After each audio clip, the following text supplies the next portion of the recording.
Alexandre Dubé. Il explore toutes les facettes de l'actualité. On aura droit à un match revanche entre Joe Biden et Donald Trump lors des prochaines élections présidentielles américaines. Mais est-ce qu'il y a un troisième joueur qui va venir mêler les cartes? On entend de plus souvent, de plus en plus, le nom de Robert Kennedy Jr. Trump s'attaque d'ailleurs de plus en plus à lui également. On en parle avec Stéphane Bureau. Salut Stéphane.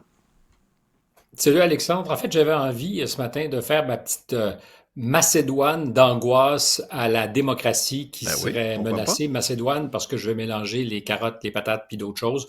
D'ailleurs, dans une Macédoine, qu'est-ce qu'on retrouve? Il me semble qu'il y a des haricots, il y a des petits cubes de carottes.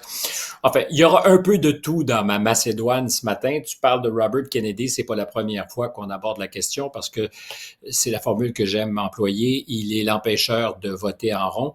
Et aux États-Unis, on est dans un cas de figure quand on parle de la santé de la démocratie où les principaux acteurs sont très convaincus quand ils nous disent moins il y a de choix, plus il y a de démocratie, parce que c'est un duopole. Il y a deux partis qui contrôlent les affaires, les démocrates et les républicains. Et en ce moment, ce qu'on voit, c'est que les deux, M. Trump et M. Biden, sont plutôt d'accord pour dire que Robert Kennedy Jr. est une nuisance. À ce jour, il faisait statistiquement moins mal à M. Trump qu'à M.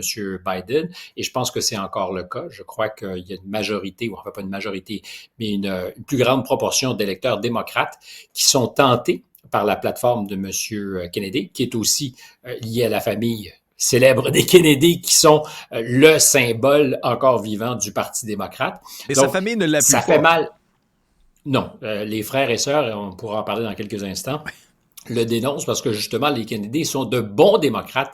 Ils savent où est leur fonds de commerce et ils vont pas déserter le parti. Et je pense qu'en deux familles, ils ont choisi la famille démocrate plutôt que la famille Kennedy et leur grand frère Robert Kennedy, qui est un peu le pestiféré de la famille.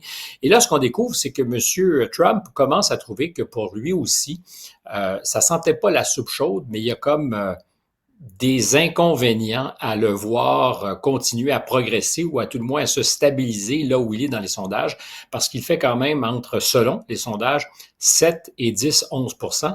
C'est beaucoup de monde. Monsieur Robert Kennedy a eu la malencontreuse idée de dire publiquement qu'il avait été approché par l'équipe de Monsieur Trump pour être son colistier. Ça a eu l'heure de le fouetter, Monsieur Trump, parce qu'évidemment, on ne dit pas ce genre de choses. Il a nié. Et là, Monsieur Trump dit plutôt que s'il avait à choisir pour un colistier entre Joe Biden et Robert Kennedy, il prendrait Biden. C'est pour dire le mépris qu'il a pour celui qui, en ce moment, est vraiment la mouche du coche, celui qui pourrait empêcher l'un ou l'autre des candidats d'obtenir son morceau de gâteau, parce qu'on le sait, il y a pas vraiment de chance qu'il soit sacré président des États-Unis en novembre prochain, mais il a les outils et l'appui pour saboter la campagne de l'un ou l'autre des candidats. Je pense qu'à ce jour, c'est encore M. Biden qui est le plus menacé par la présence de Robert Kennedy. Mais si Trump en parle aujourd'hui, c'est que ça le chatouille aussi. Mais l'essentiel, puisque je te promettais une Macédoine sur les élections américaines, c'est qu'on est encore dans une réalité aux États-Unis où moins, c'est plus. Donc, moins il y a de candidats, moins il y a de partis, mieux c'est pour la démocratie. J'en suis pas convaincu parce qu'une majorité d'Américains, toute affiliation politique confondue, ne veut pas des deux candidats qui sont présentement en lice, M. Trump ou M. Biden. Alors, on pourrait dire, on pourrait garder deux partis avec deux nouveaux candidats, puis ça solutionnerait l'affaire. J'en suis pas certain. Je crois sincèrement qu'un peu plus de choix de pluralité pourrait ajouter en tout cas quelque chose à l'équation, mais c'est pas demain la veille parce que le système est fait pour honorer deux partis. C'est blanc bonnet, bonnet blanc. Puis c'est une forme de rapt démocratique où on dit tu as vraiment le choix entre deux couleurs, puis contente-toi de ça. Je suis pas certain que ça soit particulièrement dans un monde aujourd'hui où les choses sont complexes, sont difficiles. Alors, il y aura des gens pour dire, ça force les partis, les grands partis, à faire vivre chez eux, en leur sein, toutes sortes de factions et de les arbitrer qui ne pensent pas exactement la même chose. Il y a une extrême gauche pour ce que veut dire l'extrême gauche aux États-Unis au sein du Parti démocrate, qui est très, très loin de la droite du Parti démocrate. Donc, est-ce que c'est une bonne idée que les tensions politiques s'arbitrent au sein d'une famille plutôt qu'elles soient fractionnées, représentées par différents partis? On peut en débattre longtemps, mais moi, je suis assez convaincu que les Américains vivraient auraient une vision différente de l'état de leur démocratie s'il y avait davantage d'offres pour canaliser leurs différentes envies. Or, pour l'instant, c'est encore et pour toujours, je le pense aussi, un duopole. Et là-dessus, les deux candidats sont d'accord. C'était quoi ses principales prises de position à Robert Kennedy Jr. qui a fait en sorte que même sa famille s'est éloignée de lui? Puis est-ce que son nom va pouvoir être sur l'ensemble des bulletins de vote? Ben, deux questions, effectivement. Je pense que son discours plus que critique sur l'obligation vaccinale, par exemple, a été pour la famille ce qui a été le plus difficile à supporter parce que c'est le discours qui sort des clous. C'est absolument inadmissible sur la place publique. Il a aussi laissé entendre que le vaccin pouvait avoir des effets secondaires importants, qu'il fallait se méfier du vaccin. Or, aux États-Unis et ailleurs dans le monde, c'est évidemment quelque chose qu'on ne veut pas entendre. Il a incarné ça. Et sur les politiques vaccinales, depuis un certain temps, M. Kennedy pose des questions. Il y a une époque où il était beaucoup plus fréquentable quand c'était l'avocat vedette d'un groupe écologiste. Et là, à ce moment-là, tout ce qu'il disait était vert et les signaux étaient au vert. C'est moins le cas aujourd'hui. Il a critiqué très sévèrement, tu t'en souviens probablement aussi, le docteur Fauci. Et c'est un autre des tabous qu'il ne faut pas secouer. Sur la question de sa présence sur les bulletins de vote, c'est pas gagné encore, c'est très compliqué, on en a aussi déjà parlé. Il faut mobiliser des centaines de milliers d'électeurs, aller chercher des signatures. Les règles sont différentes dans les 50 États, mais c'est pas gagné pour l'instant qu'il sera présent partout aux États-Unis, mais je pense qu'il y a de bonnes chances qu'il y arrive. Joe Biden s'est entretenu avec l'animateur Howard Stern. On est toujours dans notre Macédoine démocratique, parce que plusieurs disent, le New York Times entre autres, comment se fait-il que le président ne parle pas davantage avec les médias traditionnels? On pourra revenir sur ce que ça dit des médias traditionnels, mais de fait, M. Biden ne parle pas souvent avec les grands réseaux de télévision accrédités ou avec les journalistes qui font pour métier de couvrir la politique. Il était la semaine dernière chez Howard Stern, tu te rappelle sans doute du personnage parce qu'il est conséquent dans le paysage américain. C'est probablement le rendez-vous où un candidat qui a un peu le balai dans le derrière peut donner l'impression qu'il est cool. C'est le fou du roi. C'était le fou du roi. Je pense qu'aujourd'hui, il est parfaitement édenté, Howard Stern. C'est un faux provocateur. C'est quelqu'un qui est pour... ça va avec le fait qu'il n'y ait plus dedans, pour le consensus mou. Mais ça donne toujours l'impression d'une audace. Le président va aller. Or, c'était une entrevue de complaisance. Je ne te compte pas de pipe. Donc, il y avait là ici un jeu de mots pervers que je ne vais pas accentuer. Mais c'est exactement ce qui s'est passé. Monsieur Biden n'a jamais été mis à risque. Et il a menti à répétition, comme il le fait, mais c'est comme si on avait eu les perles, les meilleures perles de ses mensonges qu'il égrène à l'occasion, mais là, on a le collier complet. Il a rappelé à un moment donné qu'il avait été un conducteur de 18 roues, qui avait eu son permis. Faux. Qu'il avait été arrêté sur le perron d'une maison de ses voisins noirs à l'époque qu'on luttait contre la déségrégation au Delaware. Faux. Pas avéré. Qu'il a sauvé 6 personnes quand il était lifeguard, possiblement, mais à aucun moment on lui a demandé de démontrer ça, on n'a jamais entendu parler de ça. Récemment, ça s'est pas passé chez Howard Stern. Et j'en parle pas parce que j'ai envie de diaboliser particulièrement M. Biden. Il se trouve que M. Trump est capable aussi d'avoir des Pinocchio et de voir son nez s'allonger. Ou pas, parce que s'il avait fallu qu'il s'allonge à chaque fois, il y aurait de la misère à rester droit devant. Mais donc, si je parle de ces mensonges, c'est que le traitement des mensonges est différent. Monsieur Biden, je pense que c'était il y a une dizaine de jours en Pennsylvanie, un événement politique, a raconté l'histoire de son oncle maternel qui avait été, pendant la Deuxième Guerre mondiale, abattu, je pense, au-dessus de la Papouasie et laissé entendre qu'il avait été dévoré par des cannibales. Ce n'est pas une blague. C'est ce qu'il laissait entendre. Alors, il n'a pas dit comme ça, mais c'était bon, il est arrivé qu'il a été abattu sur une île où il y a des cannibales. On n'a jamais rien retrouvé que les os. Il n'a pas précisé les os. Ça fait un peu trop Flintstone. Mais tout ça pour dire que la Maison-Blanche, par la voix de sa porte-parole, a été obligée de dire ben oui, effectivement, il n'a jamais voulu laisser entendre que son oncle avait été dévoré. Donc, il y a une espèce de propension créative à raconter sa vie. Alors, est-ce que c'est parce qu'il le croit et s'est inventé des souvenirs. Il rappelait justement avec Howard Stern, parce qu'il Stern, pardon, il y a toujours des moments plus lubriques quand on va chez Stern, qui aime beaucoup parler de cul, de toutes ces choses. Toutes ces choses. Il n'y a pas tellement d'autres choses une fois qu'on a nommé ce dont il s'agit. Mais donc, Il n'a pas raconté Monsieur des histoires Biden, intimes avec, ben, avec son épouse. ce qu'il disait essentiellement, c'est qu'à l'époque où il était sénateur, c'était particulièrement au tout début de sa carrière, un des 10 célibataires les plus convoités de la capitale et qui recevait des photos coquines nombreuses d'admiratrices Par la et poste. qui les donnait au Secret Service parce qu'il savait pas trop quoi faire avec ça. Peut-être se disait, ma vie est en danger, je vais être attaqué, on va vouloir s'en prendre à mon Par un corps. soutien-gorge. Or, il n'y a pas de Secret Service. Les services secrets ne protègent pas un sénateur, jamais. Ah. La première fois qu'il a été pris en charge par les services secrets, c'est peut-être quand il a fait campagne au présidentiel, de façon certaine en 2008, quand il est devenu vice-président. Donc, c'est une série d'anecdotes, j'insiste, pas pour le diaboliser particulièrement, parce que c'est à peu près accepté, c'est jamais noté. Or, son adversaire, peut-être ment-il davantage, est systématiquement montré du doigt pour ses arrangements avec la vérité.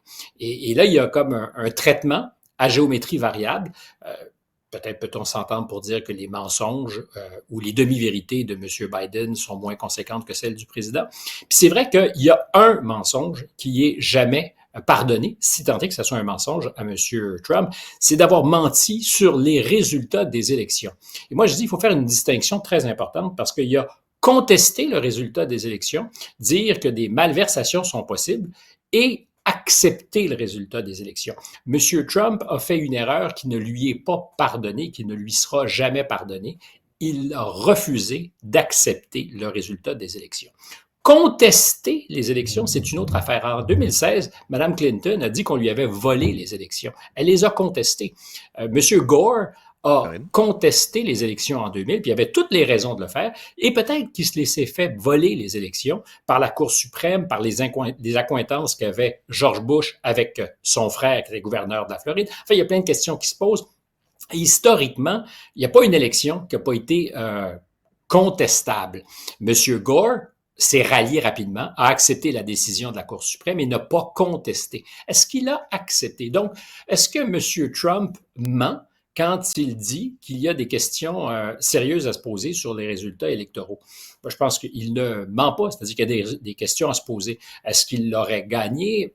Je ne peux pas le dire. Est-ce que des malversations, il y en a? Certainement. 2020 est un cas de figure intéressant parce que c'est un changement de paradigme dans un système électoral qui est déjà complexe puis perclus de rhumatisme, disons, pour faire sympathique. 46% des électeurs américains ont voté par correspondance. 46%. C'est beaucoup, beaucoup de monde. C'est plus du double qu'en 2016. Alors, à l'époque, on disait c'est à cause de la COVID. Mais est-ce qu'il est possible d'imaginer qu'à la faveur d'un vote par correspondance, il y ait un peu plus de marge pour jouer dans les résultats? C'est une question tout à fait légitime qu'on peut se poser. Et il se trouve que les républicains ont été beaucoup moins habiles, et c'est la faute des républicains et de M. Trump, à convaincre leurs électeurs, leurs supporters, à voter par correspondance. C'est 60% des démocrates en 2020 qui votent par correspondance versus 32% des républicains. M. Trump, pendant des mois, va dénoncer les possibles dérives démocratiques en disant « vote par correspondance, faites pas confiance à ça ». Pas de raison de ne pas y faire confiance. Historiquement, ça existe toujours. C'était beaucoup pour les militaires qui sont loin des États-Unis. Les citoyens américains qui sont pas sur le territoire, on leur disait, vous pouvez évidemment voter. Mais là, c'est devenu la solution miracle dans un contexte où en 2020, je le rappelle encore une fois, il fallait pas trop être collés les uns sur les autres. 28% seulement des Américains en 2020 ont voté en personne le jour des élections. C'est un changement, quand je dis de paradigme, important. Ben oui. Alors, est-ce que ça signifie que tout est pourri au royaume des élections? Non. Est-ce que ça signifie qu'on peut se poser des questions et qu'il y a eu certaines démonstrations, des fois anecdotiques, de ce qu'il y a eu des façons de faire qui n'étaient pas optimales? Ben, c'est tout à fait possible. Alors, je reviens au mensonge. M. Trump est régulièrement accusé d'avoir menti sur les élections. Je pense qu'il a surtout refusé de les accepter. Puis entre les deux, il y a ce que la justice nous dira. Est-ce qu'il a activement fait en sorte de renverser le résultat électoral? On Mais c'est une autre discutait chose. Et ça ouais. nous amène à parler peut-être des médias. Ben oui, parce qu'on discutait tantôt de la disponibilité média du président Biden. Il y a des gros joueurs de l'industrie, notamment de la presse écrite, qui déplorent le fait que Joe Biden, lorsqu'il sort dans les médias, ben, choisit des médias qui ont une certaine complaisance envers lui. Est-ce que M. Legault fait différemment au Québec? Est-ce que M. Ben, lui, il Legault parle que aux sera très médias, point. disponible au... Ben, exactement. Oui, il Donc, parle du M. Canadien. Biden n'est pas le seul. Oui, ou alors il va faire une dégustation de cuisine ethnique sur un podcast, puis il va, oh, Le combien foufou. c'est beau dire, puis oh, ma foi, c'est audacieux, c'est bon, mais qu'est-ce que c'est? Mais ça lui évite évidemment de répondre à des questions plus pressantes, plus épicées, disons les choses comme ça. Alors, M. Biden n'est pas unique. J'ai vu plusieurs journalistes, la presse s'indigner de ce qu'aux États-Unis, effectivement, le président choisissait. Mais ça dit quelque chose peut-être aussi de l'état de la presse, de ce qu'il est facile pour un politicien de court-circuiter les médias traditionnels parce que les électeurs, parce que les citoyens ne sont plus au rendez-vous. Aux États-Unis, c'est 32% des Américains qui disent être satisfaits ou très satisfaits du travail des médias traditionnels. Je serai cette semaine en contact avec un journaliste qui a 50 ans, 55 ans de métier au compteur, André Berkoff, animateur à Sud Radio, qui me disait, et je sors mes lunettes pour bien m'assurer d'avoir la citation, les médias sociaux ont détruit le monopole de la vérité révélée d'en haut. Et il y a un peu de ça. Alors, est-ce que tous les médias sociaux sont un bienfait pour la démocratie ou pour l'exercice de l'information, le sain exercice de l'information? Je ne pense pas. Mais ça a secoué très sérieusement le monopole de l'information. Et aujourd'hui, apparemment, ça ne vexe plus les électeurs, les citoyens, de voir leurs candidats, leurs politiques choisir d'autres tribunes parce que peut-être, et c'est notre problème à nous, hein, c'est nos enjeux, on ne croit plus tellement en notre travail. Donc, que M. Biden soit là ou pas, ça ne vexe pas les électeurs démocrates. Je pense qu'effectivement, il y a de bonnes raisons de vouloir lui poser des questions sérieuses. Il y a des gens compétents pour le faire. Ils peuvent être sur des réseaux alternatifs, des médias alternatifs, mais ils peuvent aussi être dans les grandes organisations de presse, évidemment.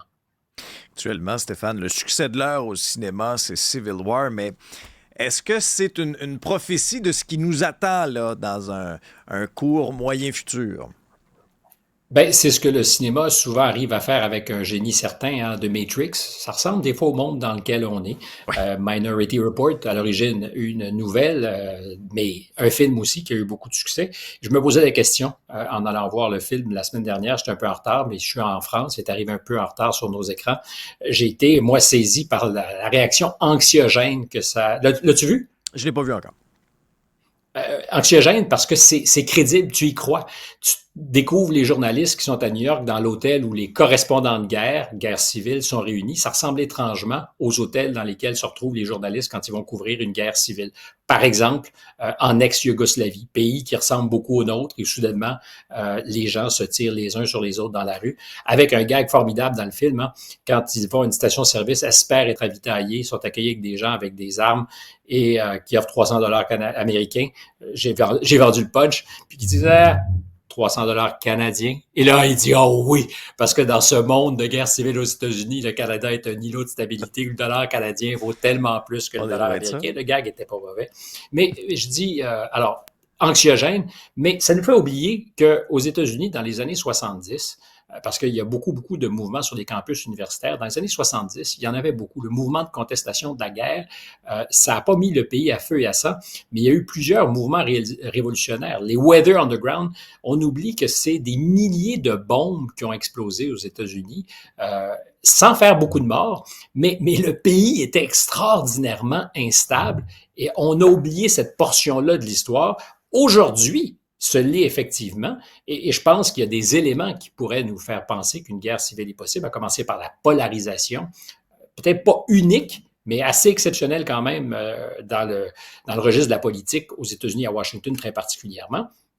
Puis deuxièmement, en pensant à ce possible conflit ou cette guerre civile, ce qui m'amuse, puis ça sera notre boucle que je vais boucler, c'est que l'administration Biden en ce moment, elle vend l'idée que ça sera le chaos si M. Trump devait être élu. Or, aujourd'hui, 4 ans après son départ, le pays est pas mal chaotique. Ce qui se passe sur les campus, qui nous rappelle les années 70, c'est pas sans précédent puisque c'est déjà arrivé, mais crée cette impression-là. Cette division, cette violence larvée, elle n'est pas le fait, je dirais, de M. Biden ou des démocrates uniquement. C'est une tension, mais quand on nous met en garde en disant faites attention, s'il fallait que le Trump revienne, ça serait le bordel, je dis ben, est-ce que ce ne l'est pas déjà un peu? Dans quel état est notre démocratie? Malmenée, mais je dis notre démocratie, c'est celle de notre voisin, mais elle pèse chez nous. Elle est malmenée, mais je ne pense pas qu'elle soit à ce point en danger, en fait. Je crois qu'on met en scène nos angoisses, on projette beaucoup de choses et les indicateurs ne sont pas toujours ouverts.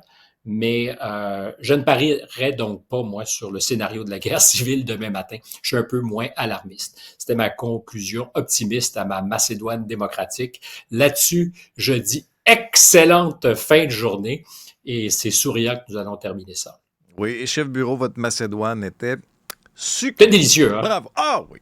On refait cette recette-là dans un prochain épisode. Merci. Ciao.